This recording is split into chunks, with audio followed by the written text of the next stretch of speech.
Hi friends, welcome back to నీలుస్ channel. ఈరోజు మనం బంగాళదుంపతోటి ఫ్రై చేస్తున్నానండి.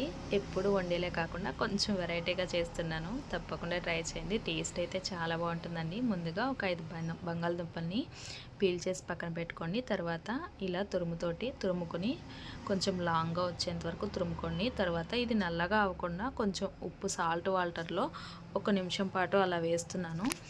దీన్ని బాగా పిండేసుకొని పక్కన పెట్టుకోండి. మీకు టైం ఉంటే కనుక క్లాత్లో కూడా పిండి పక్కన పెట్టుకోవచ్చండి. తర్వాత ఆయిల్ వేసుకుని ఆయిల్ హీట్ అయిన తర్వాత మొత్తం అన్నీ కూడా ఇలా ఫ్రై చేస్తున్నా నేను. చూడండి, ఇలా ఫ్రై అయిన తర్వాత తీసేసుకోండి. బాగా ఎక్కువగా ఫ్రై అవనివ్వకండి, చేదొస్తుంది. ఇలా ఫ్రై అయితే సరిపోతుందండి. పక్కన పెట్టుకున్న తర్వాత కళాయిలో ఆయిల్ వేసుకొని 2 స్పూన్స్ పోపు దినుసులు వేసుకుని దానిలోనే ఒక 10 వెల్లుల్లిపాయలు బాగా దంచానండి కచ్చాపచ్చాక. ఒక 2 ఎండుమిర్చి వేసాను నేను. ఇలా వేసుకోండి, పోపు చాలా బాగుంటుంది.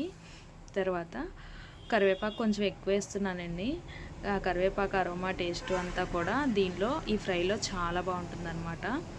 తర్వాత దీనిలో కొంచెం ఒక 1/2 టీ స్పూన్ పసుపు, ఒక 1/2 టీ స్పూన్ సాల్టు, 1 స్పూన్ కారం వేస్తున్నాను నేను. మీ స్పైస్కి తగ్గట్టుగా చూసి వేసుకోండి. నేనైతే 1 స్పూన్ వేసాను. ఇలా టోటల్గా మొత్తం మిక్స్ అయ్యేంత వరకు కూడా ఇలా మిక్స్ చేసుకొని మనం ఫ్రై చేసి పెట్టుకున్న బంగాళదుంప తురుముని దీనిలో వేసి ఫ్రై చేసుకోవడమేనండి.